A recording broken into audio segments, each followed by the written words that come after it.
Here's a question for you. Have you ever heard of the Blue Helmets? I bet in one way or another, you will all say yes. But do you know what they do specifically? What exactly are they there for? Who makes up these international forces? How do they work? Well, VisualPolitik viewers, these are exactly the questions we are going to answer in this video. Today, our goal is to better understand, a lot better, the Blue Helmets, an entire international army, a multinational force whose main objective is to preserve peace in the most dangerous, violent, and unstable places around the globe. Places where institutions and security are conspicuous by their absence, and where, for various reasons, the population does not enjoy the protection and freedom that the vast majority of us enjoy. But do you want to know more about these forces and what they really mean for the maintenance of stability and peace in the world? Well, let's get started.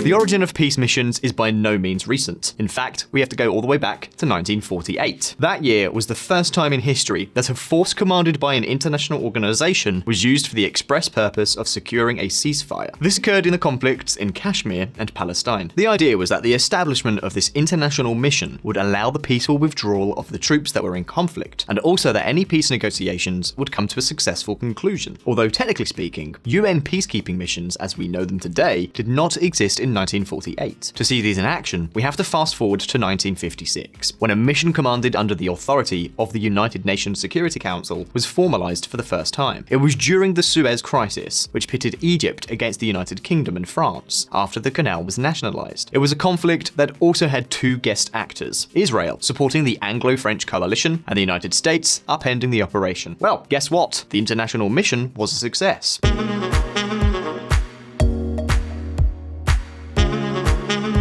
In the aftermath of the conflict, the first peacekeeping mission in the history of the United Nations succeeded in stabilizing the area and the borders with an international collaboration plan designed by the Canadian Lester B. Pearson, which created the modern concept of the Blue Helmets, the United Nations Peace Forces. In fact, Pearson managed to win the Nobel Peace Prize in 1957 thanks to this feat. And not only that, in 1988, the United Nations Peace Forces as a whole won another Nobel Peace Prize. Quite a stellar team. Since then, the United Nations has carried out many peace missions all over the world: Angola, Mozambique, El Salvador, Lebanon, Cambodia, the former Yugoslavia, Guatemala, Haiti, Ethiopia, Sierra Leone, Sudan, Ivory Coast. Well, let's just say that the list is quite long.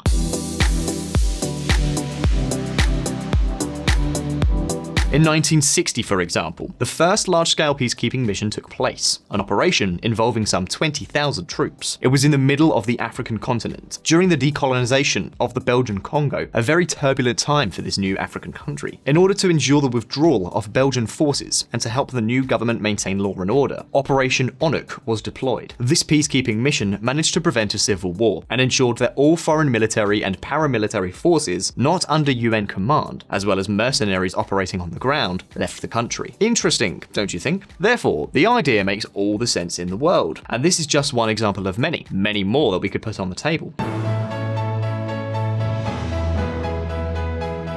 In fact, since 1960, there have been more than 30 UN peacekeeping missions in Africa, the continent that has had the largest presence of Blue Helmets by far. And we are not talking about the past. Right now, there are a dozen missions underway on the 3 different continents, although half of them are still focused in Africa. We are talking about missions such as UNIFIL in Lebanon, MINUSCA in the Central African Republic, and UNMISS in South Sudan. So how do they organize themselves? How do such different countries agree to be part of the same peace mission? How do they coordinate? And how exactly are decisions made? Well, let's take a look. A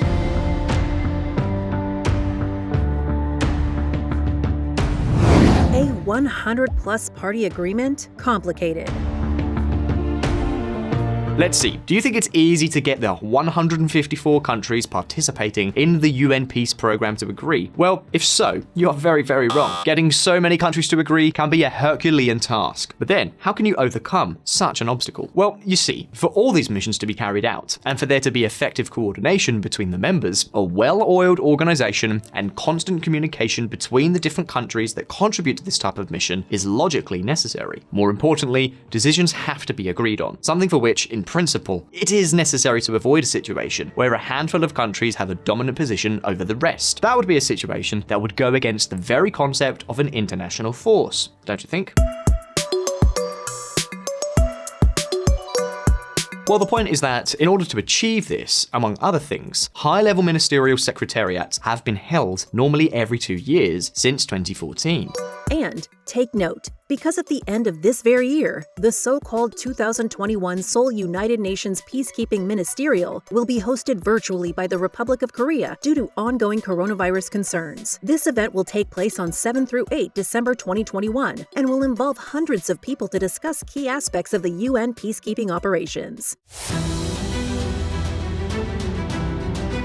But okay, the question is, what exactly is all this ministerial meeting stuff, and what exactly will be discussed? Well, as you can probably guess from its name, it's a meeting where all the decision-making of the blue helmets is greased so that it can work. But don't think that we are talking about a minor event. Despite this year's conference being virtual, more than 700 participants from more than 100 countries will participate, which includes members of the Special Committee on Peacekeeping Operations, including foreign and defense ministers, heads of international organizations, and a host of academics and analysts. Now, what are the objectives? What is the purpose of the event? What are the specific goals of this round? Well, you see, above all, it seeks to strengthen the international community's support for UN peacekeeping missions, to seek new commitments and new partnerships that will enable these missions to cover more areas in order to be more effective. In addition to this meeting will also be key to the implementation of the new Action for Peacekeeping Plus, or A4P Plus, another concept that you may have never heard of before. Well, take note. A new strategy to make peacekeeping missions more effective is known as Action for Peacekeeping Plus. Based on experience, this strategy seeks specifically, among other issues, to prioritize politics and institutional stability over military force, to improve technological capabilities, eliminate dispensable units, and expand cooperation between the blue helmets and the countries that receive this international aid. The prioritization of building political frameworks over mere military force, taking into account some of the international events we have witnessed in recent months. Surely this is not surprising to you. Do you remember, for example, a certain chaotic withdrawal by a great power from a remote country after almost 20 years of occupation without having achieved much? Well, that's just the point. In short, the Ministerial of the United Nations Peacekeeping hosted by South Korea is a significant meeting for the future of this institution because it aims to promote the transformation of the blue helmets into a peacekeeping force that is well adapted to the current challenges. And that's VisualPolitik fans, in a world in which the polarization between political blocs just keeps growing wider and wider. You can believe me when I tell you that this is a huge challenge.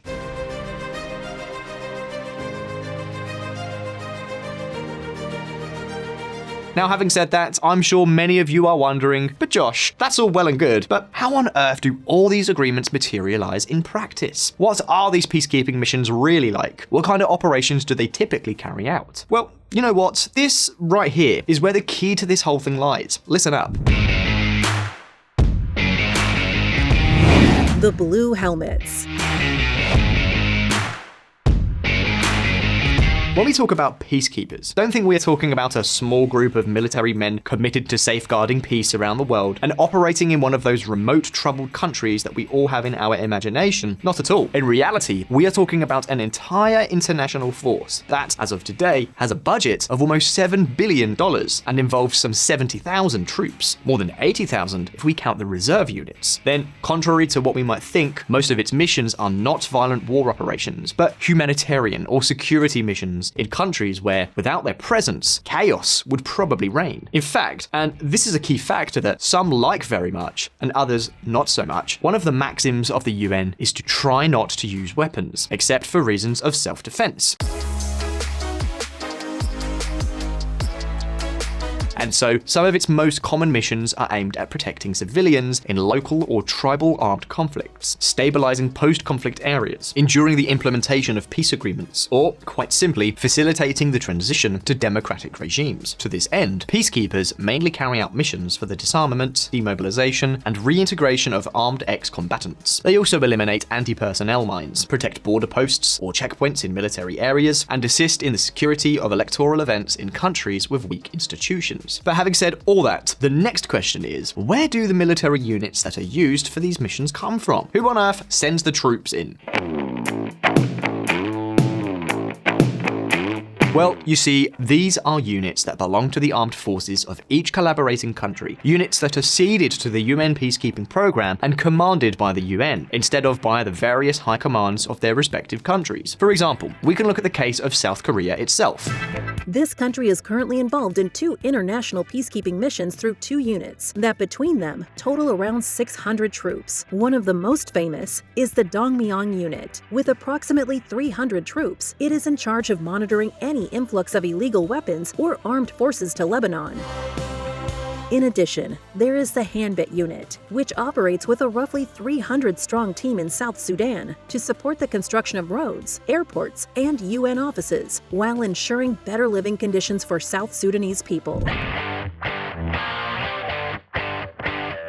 The fact is that it is not always foreign units that participate in the different missions. In fact, the majority of active peacekeepers today are members of the armed forces of the very countries that need such help, or of countries in their immediate vicinity. This is especially true on the African continent, and that's because it makes a lot of sense. In fact, it is done at the request of the African leaders themselves. Let's say that in these circumstances, the UN is in charge of financing and organizing military structures that otherwise would hardly be able to carry out their work effectively. This brings us directly to another question. How are all these missions financed? Who puts up the money? At the end of the day, I think it's clear to all of us that the countries involved in most cases, well, they are not in a position to foot the bill. No, obviously not. Precisely for this reason, we can find 2 distinct groups of countries around the UN peacekeeping missions, depending on the type of contribution they make to the program. On the one hand, there are countries whose main role is to finance missions, and on the other hand, countries whose main role is to provide troops so that these missions can be carried out. Take a look at this graph as an illustration.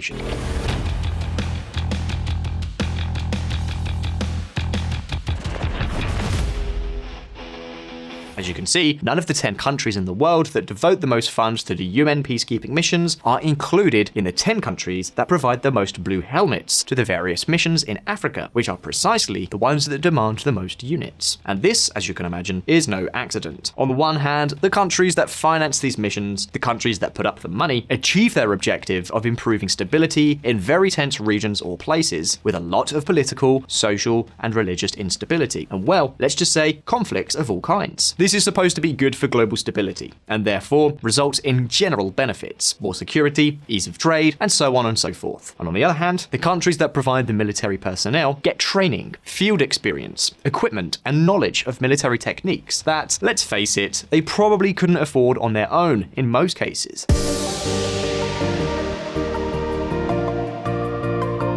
In other words, in addition to promoting peace through specific missions, it also makes it easier for participating countries with fewer resources to develop modern and better trained security forces in the future. This may mean that they will never need the presence of peacekeepers. This is at least one of the hopes or expectations. But what can I say? You will know that reality is more complex. But if we give it a chance, the truth is that, well, it can make a lot of sense. Anyway, I think you are now in a position to better understand what exactly the Blue Helmets are and how they work. An organization that for years, with some failures, but also with many successes, has contributed to global stability. But now, having come this far, it is your turn. Do you believe that the United Nations peace missions are a fundamental tool for stabilizing continents such as Africa? Do you think that it is right that most of the units that participate are from countries in the same environment as the missions? Or would you prefer direct intervention by the countries that finance the missions? Leave us your answers down below in the comments. And remember, if you found this video interesting, don't forget to like it, subscribe to our channel, and support us on Patreon. You have the link below in the description. Once again, thank you very much for being there. All the best, and until next time.